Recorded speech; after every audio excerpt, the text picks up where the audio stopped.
Hello, everybody. I hope you're fine.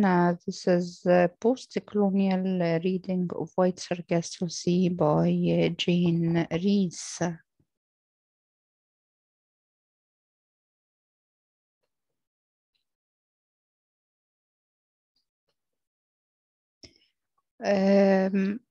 What do we mean by post-colonialism?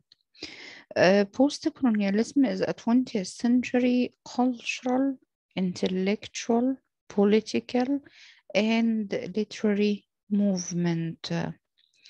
It focuses on the direct effects of colonization on both the colonized and the colonizer.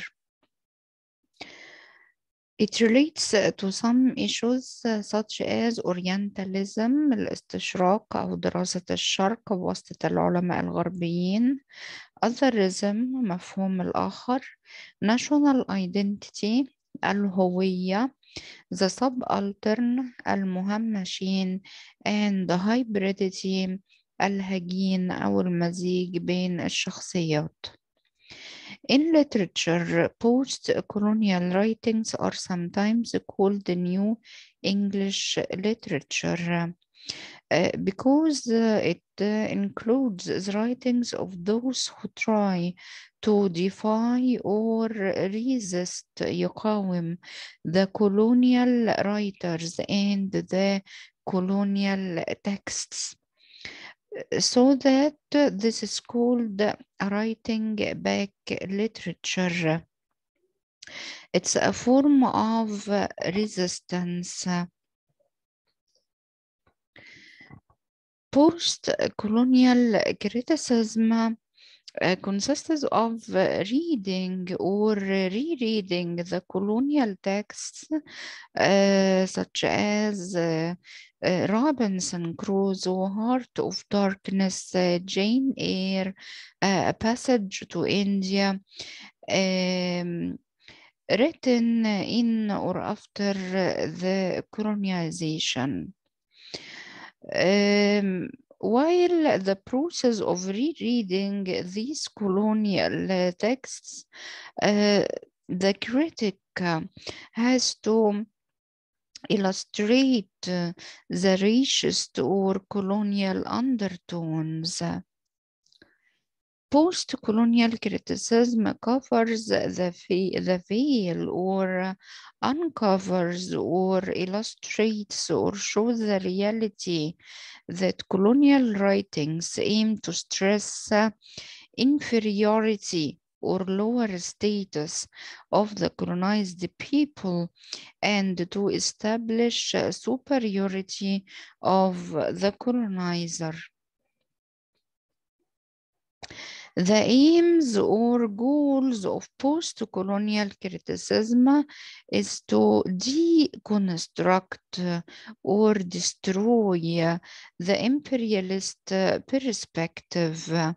It aims to contrast the imperialist ideology or religious and cultural and political thought. It can claim to rewrite history and to give subjectivity or a kind of voice to the minority. It aims to question the system of values that support imperialism, which is still dominant in the West. By the West, we mean Europe and America. If the West doesn't colonize countries by arms, they colonize them culturally. Edward Said's Orientalism الاستشراق, a book written in 1978, criticizes the concept of Orientalism as it offers a false presentation of the East, which means that Western writers who claim to be interested in the study of Orient or Eastern countries يعني manipulate their studies and their writings in order to present a false image of the East, an image which stresses the inferiority of the East in order to justify colonizing it. The idea of the Orient is the European invention. It exists only to support the Western superiority. The concept of Orientalism has two purposes. First, to legitimize the Western expansion in the eyes of the Western governments, and the second is to convince the natives that Western culture is civilization or that progressive force.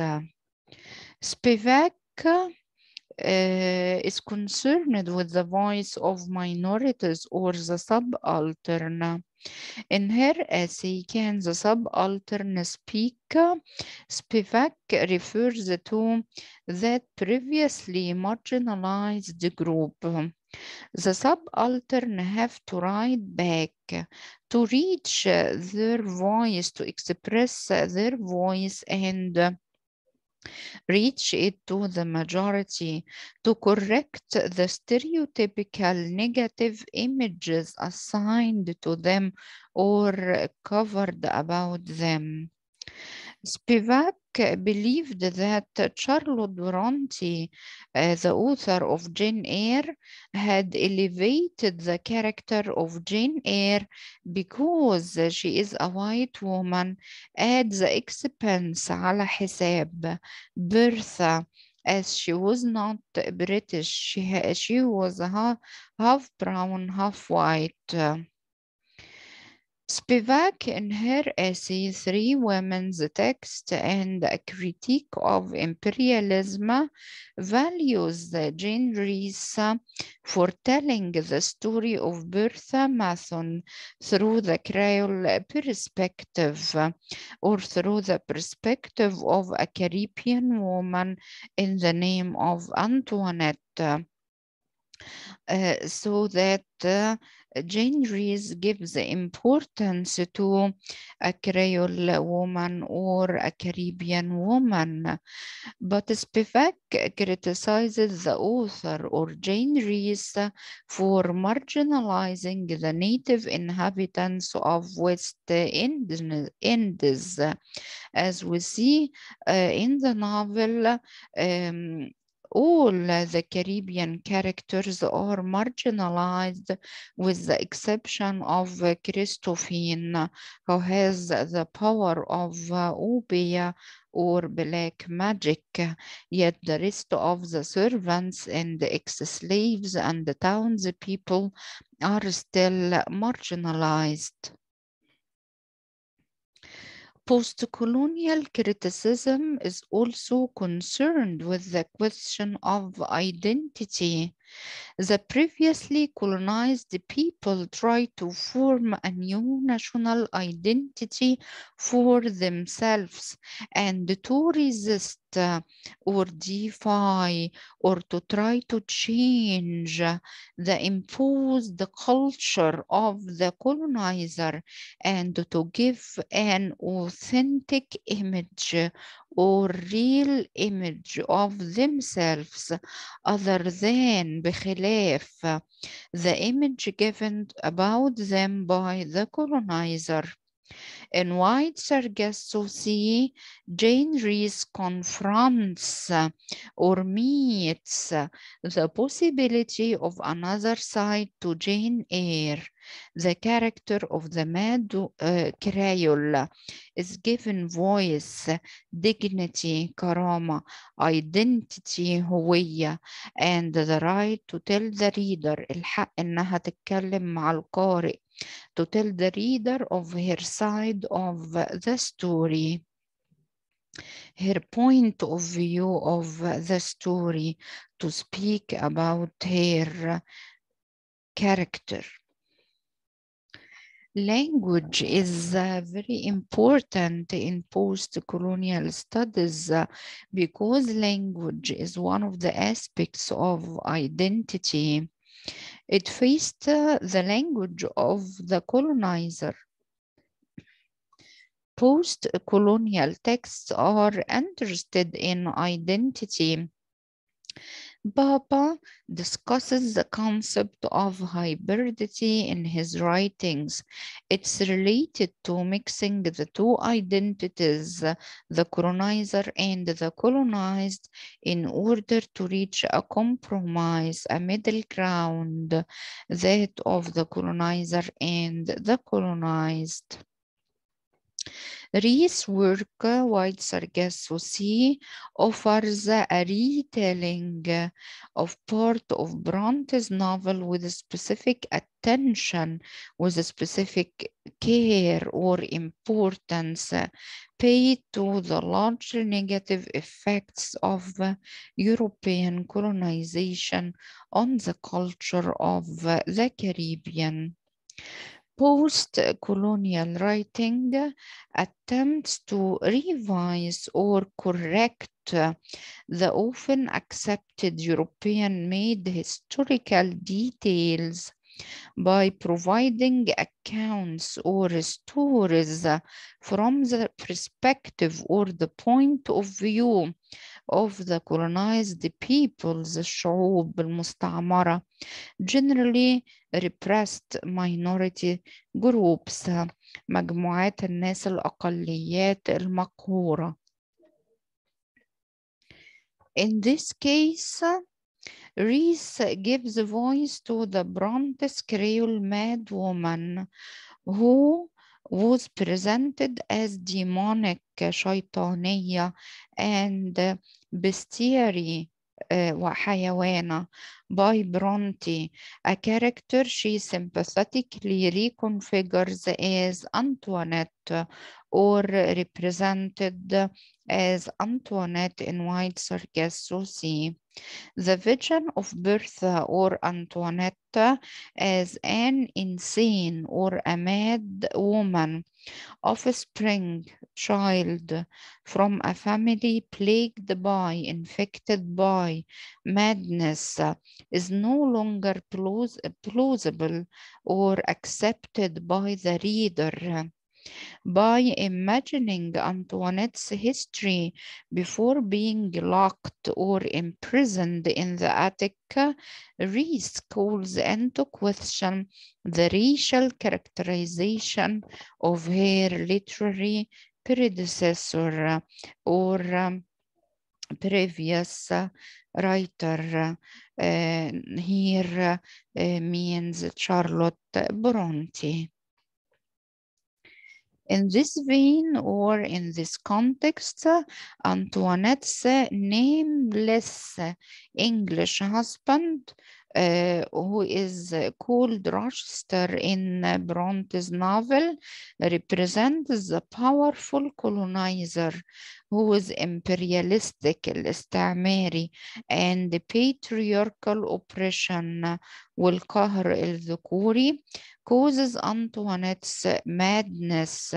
Here, the causes of Antoinette's madness is not inherited from her family, such as what is mentioned in Jane Eyre. Instead, it's a consequence of the tyranny she confronted from her husband, who stands for the colonizer, and at the same time the patriarchal or male figure who oppresses a humble woman. The destruction of Thornfield Hall occurs in both novels as an expression of the anger, suppressed anger of Bertha or Antoinette's madness as a result of oppression. However, Rhys optimizes the fire as a liberating experience for Antoinette.